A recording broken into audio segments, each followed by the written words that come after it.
Panalo ng TV5.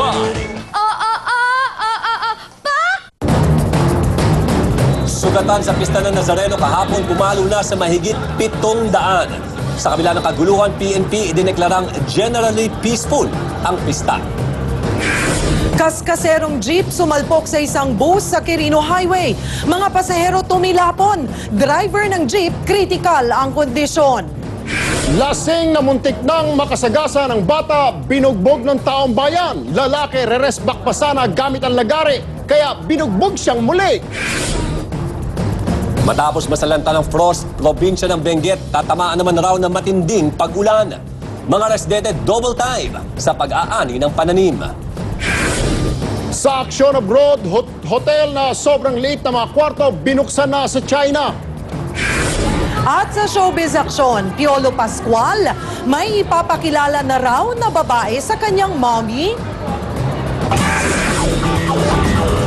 Sa Makata Super Video! Lahat ng hayop sa London binibilang na ngayon!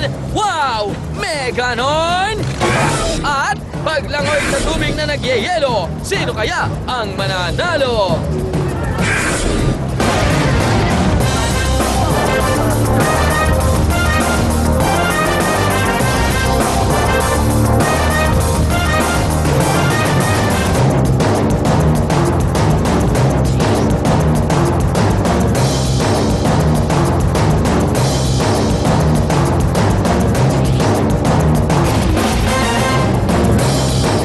Pilipinas, magandang gabi. Ngayong 10 ng Enero. Ang mga maaaksyong balita. Lunes na Lunes, may naaksidente na naman sa daan. Sugatan ang may 16 na pasahero matapos sumalpok ang sinasakyan nilang humaharurot na jeep sa isang bus sa may Quirino Highway sa QC. Tumilapon daw ang mga pasahero ng jeep. Critical naman ang kondisyon ng kaskaserong jeepney driver. Ikwento mo, Erica Tapalya. Hile-hilera sa emergency room ng East Avenue Medical Center ang may 16 na sugatang pasyenteng ito. Karamihan sa kanila, tumilapon sa harapan ng sinasakyang jeep matapos itong sumalpok sa nakatigil na EPJ bus sa may Quirino Highway corner Regalado Street kaninang umaga. UP at may dugo pa ang jeep nang abutan ng News 5. Pati ang likuran ng bus, wasak din. Gumiwang, tapos pinipreno ng driver namin, tapos hindi na preno, sumigaw na lang kaming lahat. Sabay sumalpok po kaming lahat. Lahat po ng pasahero na nasa likuran napunta po sa harapan. Naghihingalo at putok ang kanang mata ng jeepney driver na si Esteban Diaz. Isa sa pasahero niya, si Sammy Balagtas, pero di lang simpleng sugat ang nakuha ni Sammy. Sabi nung unang tumingin sa akin, baka raw operahan ako kasi baka raw may naputol na ugat, daluyan ng ihi ko. Maga naman ang mukha ni Jose Guerrero. Kung maaari sana po wala naman dito sa emergency lang. Sobra talaga ang kirot po eh. Base sa investigasyon, nawalan daw ng preno ang jeep kaya ito sumalpok sa bus. Nananatiling naka-confine ang ilan sa mga sugatan dito sa East Avenue Medical Center dahil under observation pa ang mga ito. Payo naman ng mga otoridad sa mga driver. Bago umalis ng garahe, siguraduhin ligtas ang sasakyan dahil bukod sa manibela, buhay ang hawak nila. Erica Tapalya, News 5. Samantala, naaktuhan naman ng News 5 ang paghuli ng mga otoridad sa dalawang hold-upper na ng biktima ng isang taxi driver sa Quezon City. Sel Guevara, ikwento mo. Hindi na nakapalag sina Leonard Lopez at Ana Garcia matapos silang matunton ng mga pulis at barangay tanod sa Pascual Subdivision by sa Quezon City. Tila handa naman ang mga residente na kuyugin ang dalawa na nang hold up umano ng taxi driver na si Jojo Villa. Ayon kay Villa, sa Congressional Avenue niya isinakay ang dalawa dakong alas 2 ng madaling araw. Nagpapahatid daw sila sa Baysa pero pagdating sa Quirino Highway, biglang nagdeklara ng hold up ang dalawa at tinali ng seatbelt ang driver. Sabi niya, huwag kang papalag, huwag kang papalag. Ngayon, tinutukan ako dito. Babae lang nagagaw sa akin nung katutok ganun. Nakuha ng mga kawatan ng pitaka ng taxi driver at gusto pa raw agawin ng taxi. Tumalon ang driver at humingi ng tulong sa mga pulis na nasa checkpoint. Agad nilang hinabol ang mga suspect at mabilis namang natunton matapos magtago sa isang bahay. Buti yung mga residente natin nagtutulungan na naghanap doon sa loob. Tumangging magbigay ng pahayag ang mga suspect. Sel Guevara, News 5. 2 beses binugbog ng taong bayan ang isang lasing na lalaki sa Sampaloc, Maynila. Una, dahil muntik na siyang makasagasa ng mga bata, at ikalawa, dahil naglabas daw ng patalim ang suspect. Dindo Flora, ikwento mo.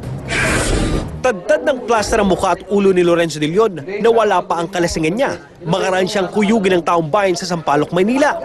Pasado alas 8 kagabi nang sitayin si de Leon ng isa sa mga residente sa Algeciras Street. Dahil sa pagewang-gewang na pagbibisikleta niya, muntik na nga raw siyang makasagasa ng mga bata doon. Mananaksak, inunahan na po nila, nabugbog po siya. Alam po kasi namin na ano yung criminal po yan, mamamatay tao po, labas-pasok ng kulungan. Matapos magulpi, agad tumakas si de Leon bitbit ang kanyang kutsilyo. Pero ilang saglit lang, bumalik siya para rumesbak, dala ang isang lagari na pangtroso. Pero ang hindi niya alam, naroon pa rin ang mga gumulpi sa kanya at nakahanda sa pagbabalik niya. Kaya nabugbog na naman siya bago dinila sa presinto. Panay ang paliwanag ni de Leon. Itinanggi rin niya na sa kanya ang nakumpiskang mga patalim. Tumabi ako rin sa lamesa nila. Sabi ko, ba't naman ganun? Para naman sanggasaan ko yung mga bata. Ba't mo ako sisigawan? Nilapitan ko siya. Tapos paglapit niya, pinalo na ako. Tapos lahat ng mga kasama niya, humawak na ng mga, yung mga bangko, pinagpapalo na ako. Naharap sa kasong attempted homicide at illegal possession of deadly weapons si de Leon. Dindo Flora, News 5.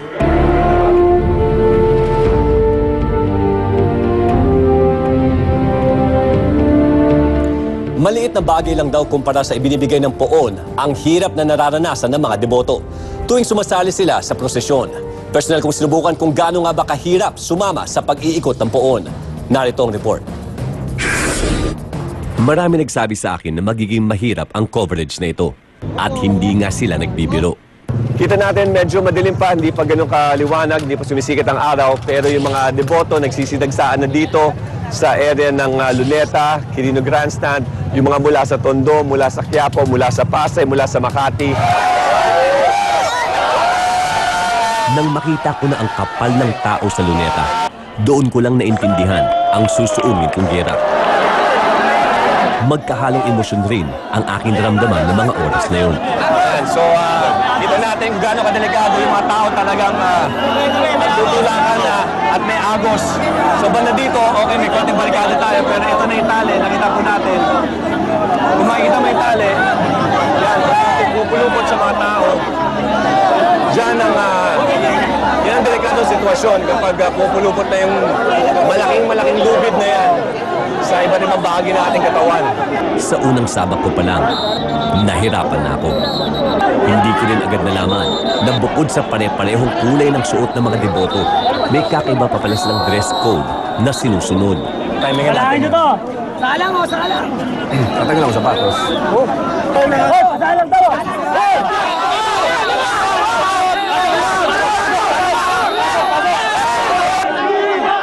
Dito ko naintindihan ang kakaibang kultura ng mga kasali sa prosesyon ng itim na Nazareno.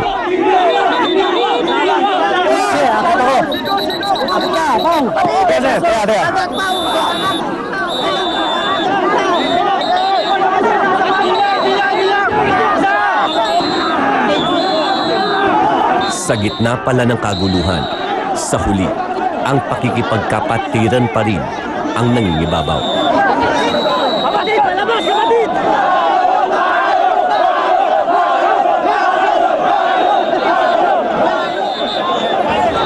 Paulo Bediones, News 5. Mahigit 1 milyong deboto ang sumalubong sa itim na Nazareno kahapon. At truck-truck naman ng basura ang iniwan nila pagkatapos. Hanggang kanina, nililinis pa rin ang kalat na iniwan ng mga deboto mula Quirino hanggang Quiapo. Mia Reyes, ikwento mo. Tambak na basura ang tumambad sa MMDA Sidewalk Clearing Group matapos ang matagumpay na selebrasyon ng Black Nazarene kahapon. Sa Quirino Grandstand pa lang kung saan nagsimula ang prosesyon, nagkukumahog na ang mga sweepers sa paglilinis. PET bottle, tapos styro, plastic, mga papel, mga balutan ng mga biskuit. Yung karami. Kinailangan pa ng 3 hanggang 7 truck para hakutin ang mga iniwang kalat ng mga deboto. Mas marami ito sa ngayon dahil nandito pa lang tayo sa may grandstand. Ang dami na, makakaisang truck na halos. Hanggang kanina kaninang umaga sa Plaza Miranda sa Quiapo Church, tuloy pa rin ang paglilinis ng 40 sweepers. 4 ng truck ang kanilang napuno. Pwera pa dyan ang mga drum ng basura. Bali, 30 po. Ito, pang 31 na drum. Bali, ngayon lang tong umaga. Ihihiwalay ng MMDA ang mga basurang maaari pang i-recycle bago idiretso sa kanilang sanitary landfill. Mia Reyes, News 5. Sa kaugnay na balita, bukod sa mga deboto, agaw pansin din sa Quiapo kahapon ang mga nagsasabing sila raw ang tunay na may kapangyarihan para magpagaling. Trish Roque, ikwento mo.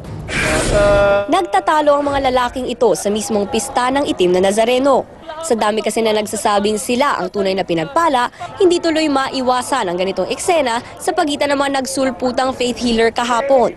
Ako, sa akin, kung sila Diyos Ama, baka pagdating oras mawala rin siya. Ako ang sabi ko, disubukan nila. Si Mang Hermenihildo Amos, may kakayahan daw manggamot ng may sakit dahil pinagpala umano siya ng itim na Nazareno. Ako ay gumaganap sa kanyang gawain. Hindi ako Diyos, hindi ako sugo, tao katulad sa iyo. May mga nagpapagamot naman sa kanya na gumagaling naman daw. Pero hindi lang naman sa Quiapo naging maingay ang selebrasyon. Ang mga taga-barangay Luz Biminda 2 sa Dasmariñas, Cavite, hindi na kailangan pang lumuwas ng Maynila para magbigay pugay sa Poong Nazareno. Sa palagay ko, mas nakarelate sila kasi na-experience nila, naranasan nila na si Jesus ay naghirap din kagaya nila.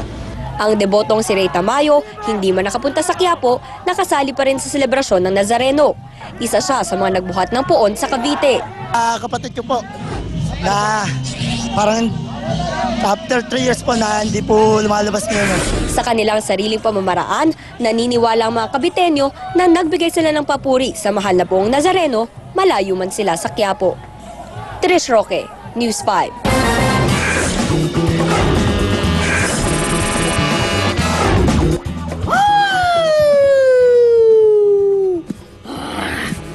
Yes, para pose. Mga kids, may tanong lang ako. Saan lugar ang maraming hayop? Eh di, sa zoo. Kaya nasagot nyo, madali lang kasi to. Pero ang mahirap, bilangin ng eksakto ang lahat ng hayop dito. Kaya nyo ba to? Inventory ng hayop, tiyak na kay bagal. Siyempre kung maharat, matinding sagabal. Required daw ng batas lahat ng klase ng animal, pati na rin camel, nakuba na sa tagal. Gulisap insekto, tipaklong tren-trenan. Butit per grupo na pagdating sa langgam. Sa mga pilyong monkey sa diyang pahirapan na gusto'y kainan at bonggang picturan. Ay nako, sobrang hirap. Bobo pa naman ako sa math. Hanep ang zoo na yan sa London. Pero wag sana akong mahulog rito ngayon. Hep, hep, hep! Dahil Year of the Rabbit ngayong 2011, tungkol muna sa rabbit ang aking trivia. Alam niyo ba kung sino ang pinakamalaking rabbit sa mundo? Hindi si Bugs Bunny, ha? Ang sagot, walang iba kung hindi si Darius. The world's biggest rabbit. May laki itong 4 feet 3 inches at bigat na 50 pounds. Dahil sikat sa kanyang bigat, may bodyguard pa si Darius, the rabbit. At may insurance din na umaabot sa $1.6 million o 68.8 million pesos. Ay, naku, Darius, kung gaano ka man kamahal, wala akong pakialam. Ang mahalaga, ang pagmamahal ko sa aking pamilya, ang number 1. Yan, mga bata, ang inyong tularan. Pero yung ibang kulokadidang, secret na yan. Ito pa rin po si Makata, nagbibigay ng magandang halimbawa sa bata o matanda. Di para na muna! Susunod sa aksyon, mga residente sa Benguet naghahanda na sa matinding pag-ulan at landslide. Fire Chief Persida Acosta na kinikwestiyon ang appointment, kinampihan na rin ang mismong kliyente niyang si Laura Visconde. At alamin kung ano-anong pakulo ni late Representative Lucy Torres Gomez para dayuhin ng mga turista ang kanyang probinsya. Ang frost o yelo, ulan naman ang nagbabadya ngayon sa lugar. Zai Feniza, ikwento mo. Abalang-abala si Mang Johnny sa paggagawa ng kanal malapit sa kanyang tirahan. Kailangan na kasi niya itong tapusin bilang paghahanda sa nababadyang buhos ng ulan. Ayaw na raw kasi niyang maulit pa ang dinanas nila nung mag-landslide sa kanilang lugar nung nakaraang taon. Parang domino ang nangyari. Tinulak yung lahat yung bahay dito. Yung mga 6 na bahay bumaba eh. Isa lamang si Mang Johnny sa mga puspusang naghahanda para sa paparating na ulan.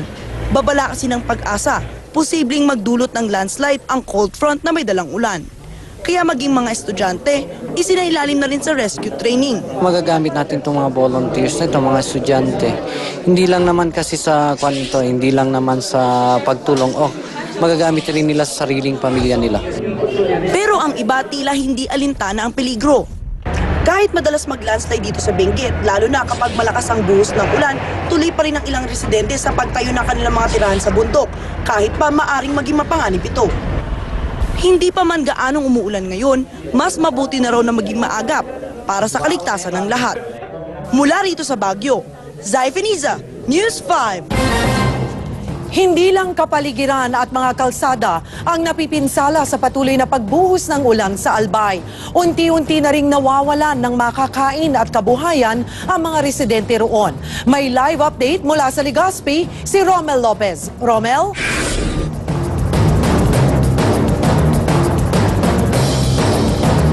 Cheryl, labing-siyam na araw na nga yung walang patid na pagulan dito sa lalawigan ng Albay at sa buong Kabigulan. Pero ayon na rin sa Pag-asa, maaari pa itong magpatuloy hanggang sa pagtatapos ng linggo.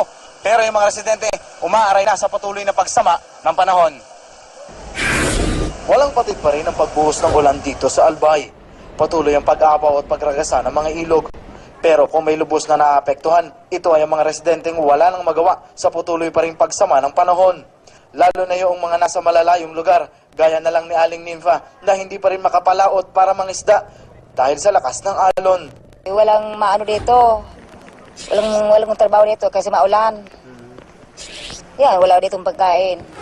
Maging ang hipag niya na si Norlinda, talbos na lang ng kamote ang kinakain. Wala po kami makakain. Yung mga bata na, ang mga anak ko, wala talaga kami makakain. Hirap na hirap ako. Pero kahit papaano, may handa pa rin mga tumulong. Kaya naman labis ang tuwa ni Ninfa nang makatanggap ng tulong nahang pagkakataon. Cheryl, dito nga sa lungsod ng Legazpi ay wala pa ring patig yung pag-ulan. Ayon naman sa tala ng Office of the Civil Defense Region 5, umaabot na sa 88 million pesos yung iniiwan nitong pinsala sa larangan ng infrastruktura, partikular na dun sa ating mga kakasadahan. At 17 million pesos naman yung iniiwan nitong pinsala sa sektor ng agrikultura, kung saan 15 million pesos dito galing sa lalawigan ng Albay. Pero Cheryl, asahan na daw na yung mga figures na yan lalaki pa sa patuloy na pagsama ng panahon. Cheryl, yan muna ang pinakahuling pangyayari mula pa rin dito sa lalawigan ng Albay. Balik muna sa inyo dyan sa studio. Maraming salamat, Romel Lopez. Bukod sa Hilaga at Silangan Luzon, tutubukin rin ng pag-ulan ng iba pang bahagi ng bansa sa mga susunod na araw. Sa Kalakang, Maynila, asahan ng mahinang pag-ulan at katamtamang lakas ng hangin. Makakaranas naman ng maulap na kalangitan at pag-ulan ng ibang bahagi ng Luzon. Sa Katimugang Luzon at ilang parte ng Kabisayaan, magkakaroon ng kalat-kalat na pag-ulan, pagkulog at pagkidlat. At tulad po ng Maynila, bahagyang maulap ang Mindanao na may mahinang pag-ulan. Paalala po ng Pag-asa, huwag nang pumalaot ang mga mangingisda sa Hilaga at Silangan Luzon dahil sa malalakas na alon.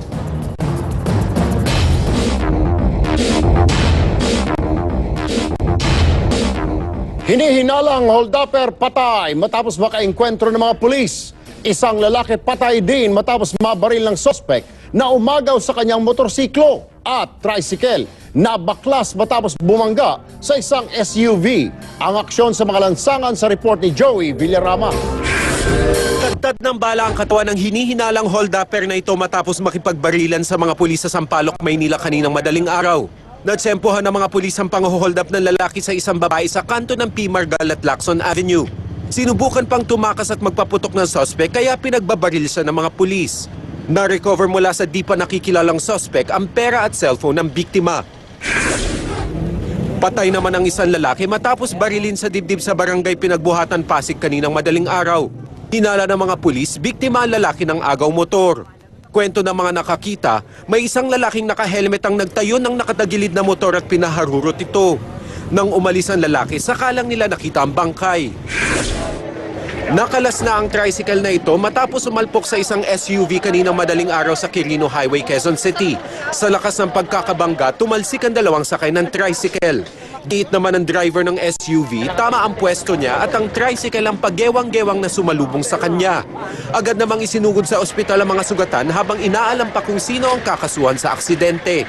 Joey Villarama, News 5. Nabuhayan ng loob si Lauro Vizconde na makakamit din niya ang hustisya para sa kanyang pamilya. Patuloy kasing nadadagdagan na ang mga sumasabi sa Zamora Solis.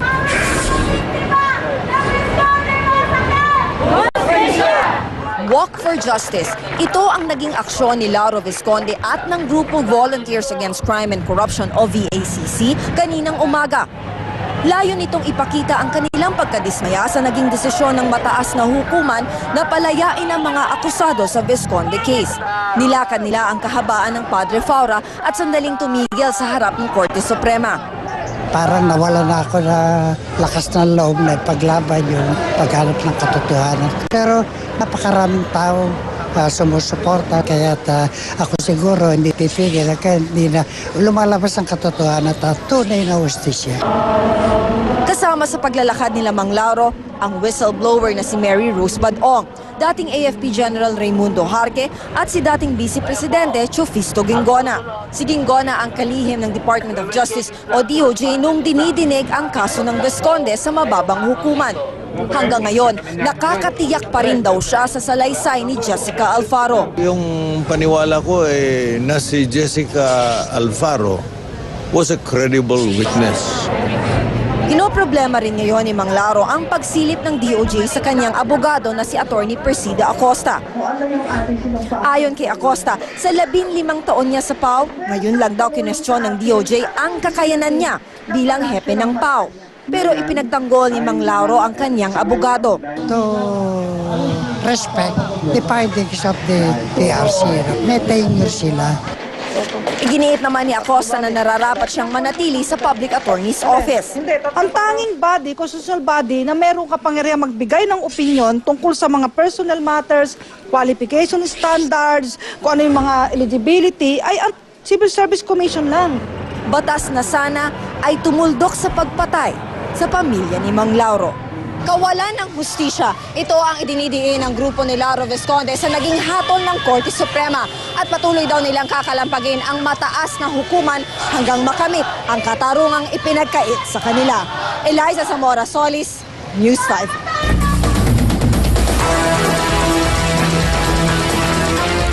Isang eroplanong may sakay na higit sa 100 mga pasahero bumagsak sa Iran. At pasyalan po natin ang isang hotel sa China na tila nangyayakap sa gitna ng matinding lamig. Yan at iba pa sa Aksyon Abroad ni Faye Tobias. Hindi bababa sa 70 ang patay habang nasa 30 naman ang sugatan nang mag-crash ang isang eroplano ng Iran Air sa northwestern Iran. Papunta sa ng Urumqi, galing Tehran ang nasabing eroplano. Sinisi ang nangyari sa matinding snow at hamog sa lugar. Nagpatayo na ng elevated walkway sa West Germany para tulungan ang mga residenteng makatawid sa binahang mga kalsada. Ang pagbaha ay dulot ng malakas na ulan at natunaw ng mga yelo. Lalo namang tumaas ang baha sa Thailand. Tuloy isinantabi na lang muna ang mga motorsiklo at mga bangka na lang ang ipinasada. Mga inanod at lumulubog na bangka naman ang eksenang bubulaga sa Australia. Lumala kasi ang baha dito matapos bumuhos ang ulan noong Sabado at umapaw muli ang mga ilog. Kanselado ang may 200 flights sa Texas dahil sa muling pagbuhos ng snow. Inaasahang aabot sa 4 inches ang kapal ng snow sa mga kalsada doon. Naantala rin ang biyahe ng halos 50 tren at 2 eroplano sa India dahil sa matinding lamig na umaabot na sa 2 hanggang 5 degrees Celsius. Para hindi manginig sa lamig dito sa Capsule Hotel sa China manuluyan, aakalaing mga locker lang ang kwarto pero kumpleto ang gamit. Ang halaga ng kwarto sa unang isang oras, 28 yuan o katumbas ng 185 pesos. Faye Tobias, News 5.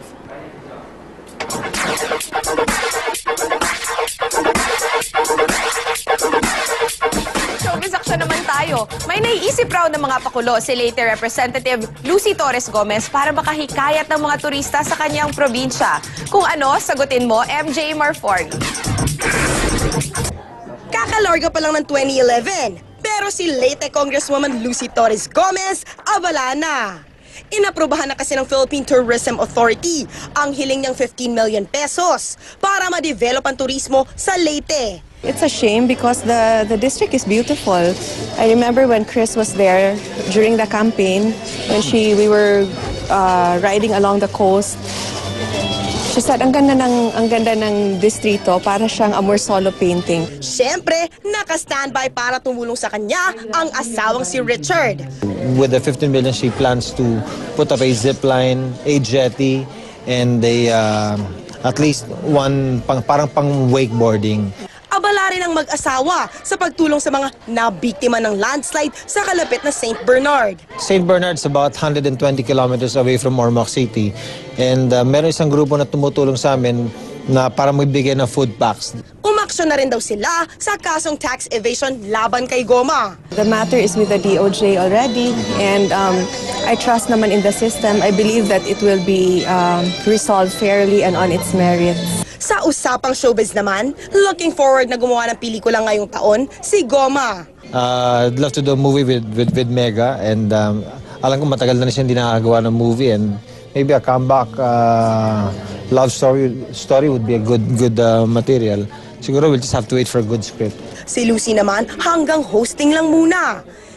Pero ang talagang kine-excite niya ang kanilang all-girls vacation sa January 23. Yes, it should be fun. It should be fun. It will be my first time to go on a trip with just girlfriends. MJ Marfori, News 5.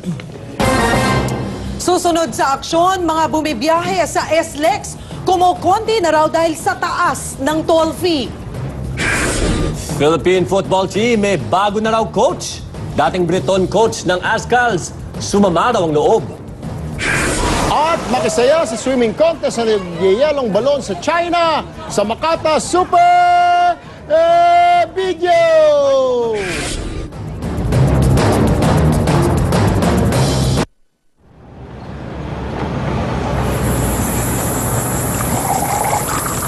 Sarap mag-relax. Sarap mag-decaf.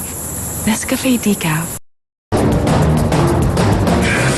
Matapos humirit ng aumento sa sahod ang pribadong sektor, humihingi na rin ng dagdag sa sweldo ang mga kawani ng gobyerno. Yan ang report ni Justin Santos. Presyo ibaba, sahod itaas! Presyo ibaba, sahod itaas!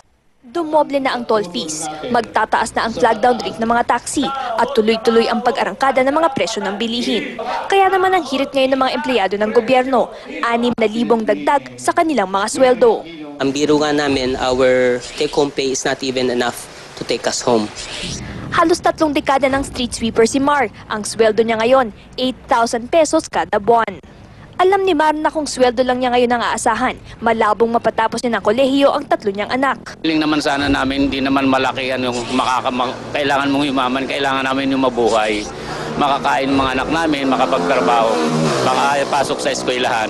Yun lang ang inihiling namin eh. Bukas naman ang palasyo sa usapin na magbibigay ng aumento sa mga kawaning ito. Pero sakaling maaprubahan, hindi lahat mabibigyan ng aumento. Sakop lang kasi ng proposal ang mga minimum wage earner ng gobyerno o yung kumikita ng lagpas lang ng 7,000 piso. Kung hindi ibibigay ang aumento, nagbanta naman ang sunod-sunod na protesta ang Confederation for Unity, Recognition and Advancement of Government Employees laban sa gobyerno. Sabi ng palasyo, pag-aaralan daw nila ang posibilidad na taasan ng sweldo ng mga kawani ng gobyerno. Kaya naman may hiling ang manggagawang Pilipino at ito ay agarang aksyon dahil aanin pa daw ang damo kung patay na ang kabayo. Justine Santos, News 5. Nakapagtatakang tutol ang ilang tsuper ng taxi sa pagtaas ng flag down rate. Anila, mga operator lang kasi ang makikinabang dito. Erica Tapalya, ikwento mo. Humahaba na ang pila ng mga taxi dito sa terminal sa Quezon Avenue Corner EDSA. Iisa lang ang pangamba ng mga nakatenggang mga driver. Baka mas lalo raw sila mawala ng pasahero pagdating ng January 24 kung kailan tataas na ang flag down rate ng 40 pesos. Baka mawala na kami ng passenger. wag na sanang itaas dahil baka mabawasan yung pasahero namin. Kasi sa ngayon nga lang mahirap na kaming makakuha ng maraming pasahero dahil hirap ang biyahe. Tutol ang grupong Kaanib Taxi Drivers Association sa pagpapatupad ng bagong flag down rate. Ang mga taxi operator lang daw ang kikita rito. Kanya-kanya ng diskarte. Ayun yun, yung marahil yung tanggihan yung pasahero dahil matraffic. Yun po yung mga nagiging causes dito na bakit po yung mga taxi driver ay gumagawa ng mga ganitong sistema. Plano ng grupo makipagdialogo sa hepe ng LTFRB.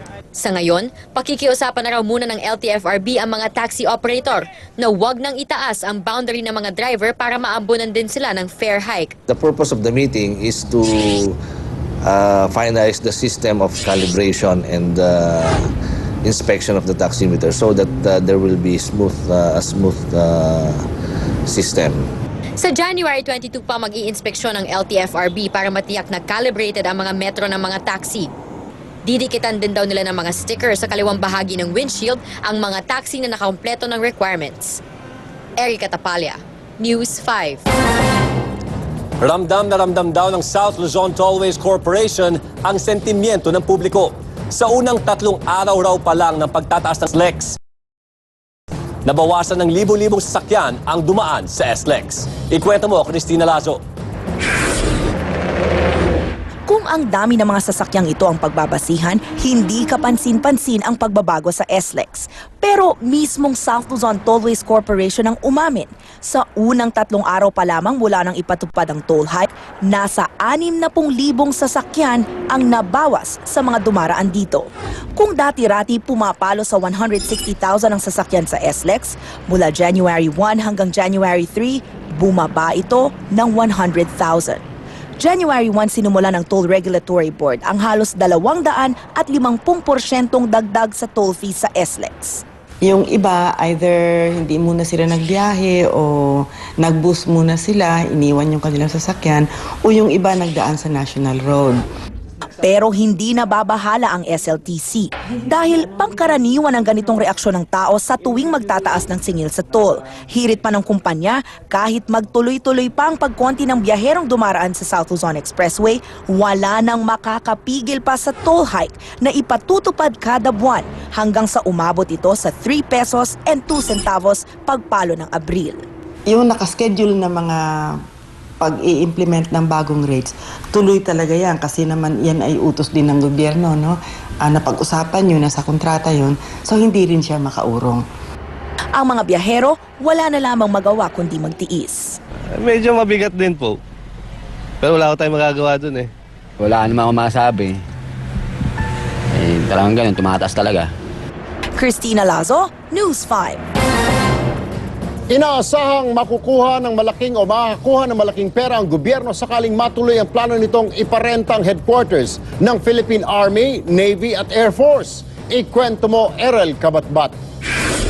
Magiging magkakapit-bahay na ang Philippine Navy, Philippine Army at ang Philippine Air Force. Yan ay kung matutuloy ang plano ng Aquino Administration na ilipat na lamang ang 3 sangay na ito ng AFP sa Campo Aguinaldo. In terms of strategic, political, economic, and social considerations, it seems that the best use or the best alternative right now will be the collocation of all headquarters at Camp Aguinaldo. We should be able to do much better in terms of these programs that we'd like to pursue. So we hope that within the term of the President. Layon daw nitong madagdagan ang pondo ng gobyerno. Malaking pera raw kasi ang makukuha kung parerentahan ang mga kasalukuyang headquarters ng Army, Air Force at Navy. Nasa 39 na hektarya ang headquarters ng Philippine Navy kasama na ang Bonifacio Naval Station sa Maynila. Halos 100 hektarya naman ang teritoryo ng Philippine Air Force sa Villamor Air Base sa Pasay. At 100 hektarya rin ang sakop ng Army Headquarters sa Makati. Bawat isa may tuturing na prime property o may mataas na presyo. Sakaling matuloy ang plano, malaking bagay daw magagawa ng perang malilikom para maging seryoso ang matagal ng planong modernisasyon ng AFP. Wala namang angal dito ang mga sundalo, basta raw siguradong sa maayos gagamitin ang pondo. Sana with this scheme, prioritize talaga muna yung modernization ng ating armed forces. Bukod sa modernisasyon, marami pang plano ang hukbong sandatahan. it will really be a big factor to buy big-ticket items that will be needed by the armed forces as we look forward from moving from internal to external effort. Sa ngayon, nananatiling plano pa lamang ang lahat. Isa sa mga kailangang pag-isipan ng pamahalaan ay kung saan naman mag-uupisina ang mga ililipat na sangay ng militar. Errol Kabatbat, News 5. Nilinaw ng Sandigan Bayan, hindi pa aprobado ang plea bargain agreement ng gobyerno at ni dating AFP Controller Carlos Garcia. Trish Roque, ikwento mo. Ipinapakulong muli at pinapabawi pa ng Office of the Solicitor General ang plea bargain agreement ni dating AFP Controller Carlos Garcia.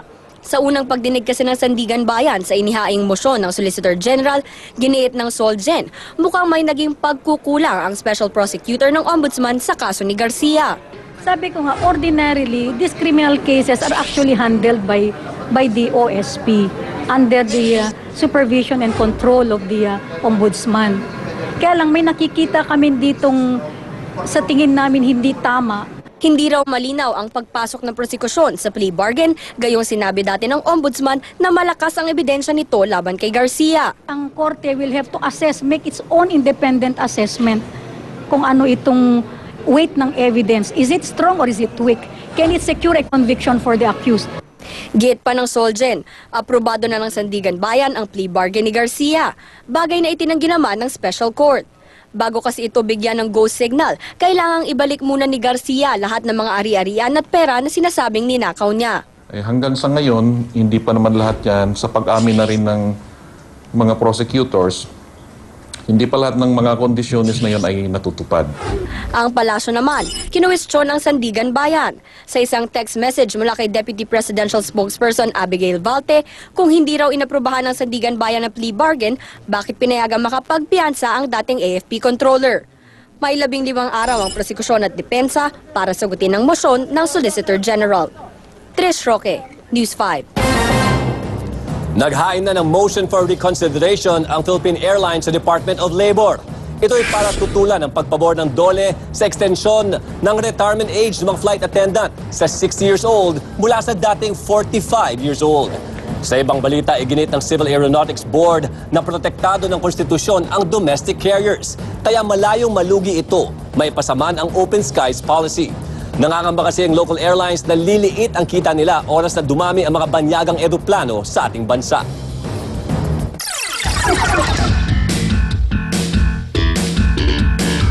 Sa Action Sports, may bagong coach na ang Team Asgals para sa sasabaking AFC Challenge Cup. Sa susunod na buwan, ang pangalan niya, Hans Michael Weiss, ang dating technical director at coach ng U17 national team ng Rwanda.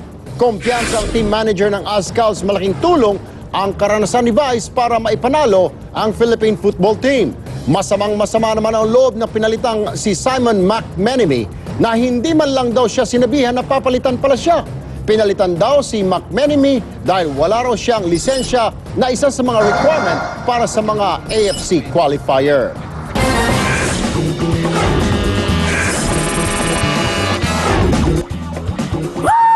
Gusto kong mag-swimming sa balong malalim. Di naman po pwede pagkat ako'y nasa hangin. Ako'y superhero, mabilis lumangoy. Pero kung sa malamig, aba ay wag na oy. Sa China ay baliwala, nagyayelong kumunoy. Kahit naninigas, tuloy sa pag-enjoy. Sa nagyayelong balon, sila ay tumalon. Kahit na malamig, kaya daw nila yon. Manalo sa karera, kanilang ambisyon. Mabilis ang langoy, mas mabilis ang ahon. Sobrang lamig pala dito. Napasubo yata ako. Parang mga dolphins lulubog susulpot. Kung sinong manigas ay tiyak na lagot. O dyan sa palibot kakapal ng suot. Dead makilamami na kayang mag-swimsuit. Di nga ako naligo sa bahay. Tapos lulusong ako dyan. Huwag na oy. Woo! Woo! Ito ang aking trivia tungkol sa swimming pool. Alam niyo ba kung ano ang kauna-unahang barko na may swimming pool? Ito ay walang iba kundi ang pinakamalaking passenger steamship, ang Titanic. Kaya lang lumubog ang barko na ito noong April 14, 1912 matapos bumangga sa icebergs na ikinamatay ng 1,517 na katao. Kasama na nga po si Jack na ginanapan ng kamukha ko na si Leonardo DiCaprio. Mayroon akong tip sa inyo mga bata. Mag-practice kayong mag-swimming. Malay nyo, magkaroon ng Olympics doon sa ibang bansa. Kung marunong na kayong lumangoy, langoy nyo na lang yung pagpunta ron kung manonood kayo, nakatipid pa kayo sa barko o eroplano. Ito pa rin po si Makata, nagbibigay na naman ng magandang tips para po sa ating mga kapatid, lalong-lalo na mga kids. Lipad muna sa Himpapawid! Shhh! Susunod sa aksyon, mga residente sa isang barangay sa San Juan, nagte-training kung paano labanan ang magdidemolish sa mga bahay nila. At Charis Pempenko, pwede na nga bang magka-boyfriend?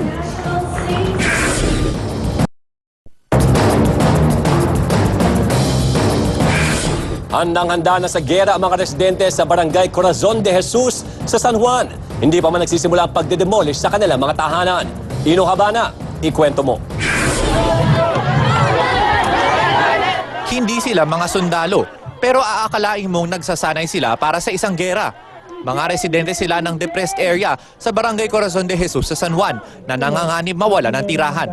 Nakatakda na kasing i-demolish ang lugar sa 25 ng Enero para magbigay daan sa bagong City Hall.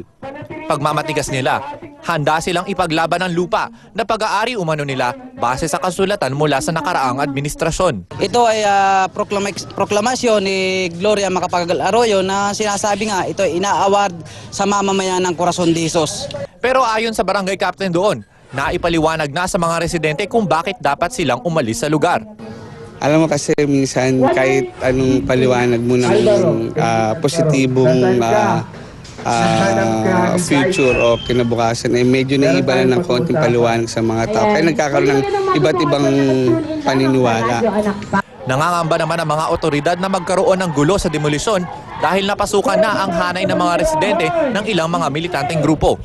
Pero giit ng mga residenteng tulad ni Aling Dolores, sariling paninindigan ang kanilang ipaglalaban.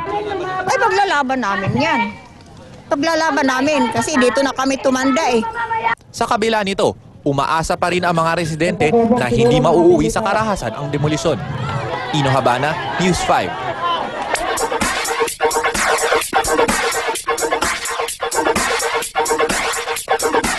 Showbiz action ulit tayo. Sa Miyerkules pa ang 34th birthday ni Piolo Pascual. Pero ngayon pa lang, binabaha na raw siya ng mga regalo. Ano kaya ang mga ito? Ichika mo, Laila Chikadora. Masaya ang hunk actor na si Piolo Pascual sa patuloy na pagtangkilik ng mga tagahanga sa kanyang mga proyekto. Patunay dyan ang paghirang sa album niyang Decades bilang ikatlo sa pinakamabentang OPM album para sa taong 2010. Ang follow-up album naman na Decades 2, malapit na ring mag-platinum. Because you never expected na of all the albums that were released last year, napasama pa siya sa top 3. And yun. Kaya happy ako and it's a good gift. It's a good way to celebrate my birthday. Happy birthday to you. Sa January 12 pa ang birthday ni PJ, kaya itinuturing niyang advance birthday gift ang patuloy na pagsuporta ng kanyang mga fans. At bilang ganti, hinarana niya ang mga ito sa SM Mall of Asia kahapon. Sa pagpasok naman ng bagong taon, isa sa mga goals ni Piolo. Have one day of rest in a week. Because I was a workhorse last year. Even my rest day, I go to the States, for a day or two. So talagang bugbugan, hirap din pag may soap ka and then you're doing a lot of things on the side. So I hope to at least, a day for rest in a week. Naichika naman ni Piolo na masaya siya sa mataas na grades ng anak na si Inigo at balak niya itong dalawin sa Amerika soon. May mga balita ding madalas na magkasama si Piolo at ang kanyang special girl na si Casey Concepcion. At may mga nakakita pa di umano sa kanila na magkasama sa Tagaytay. Say ni Piolo. Yeah, I wasn't there. Actually, when we had our Christmas party with a small group, I was taping. So hindi rin ako nakapunta. So walang katotohanan na naabos yung Tagaytay. Nang tanungin ko naman si PJ kung may babae na ba siyang ipapakilala sa kanyang mommy this year, Bakit nila makilala sa inyo? Kitty Mami, smile lang ako. At yan ang latest aksyon sa showbiz, Laila Chikadora, News 5. Ikaw, sino papakilala mo? Wala pa. Speechless. Ayan po ang 45 minuto ng Maaksyong Balita. Mga balitang pundasyon ng matalinong opinyon at konkretong solusyon. Dahil higit sa balita, aksyon. Willing-willing na.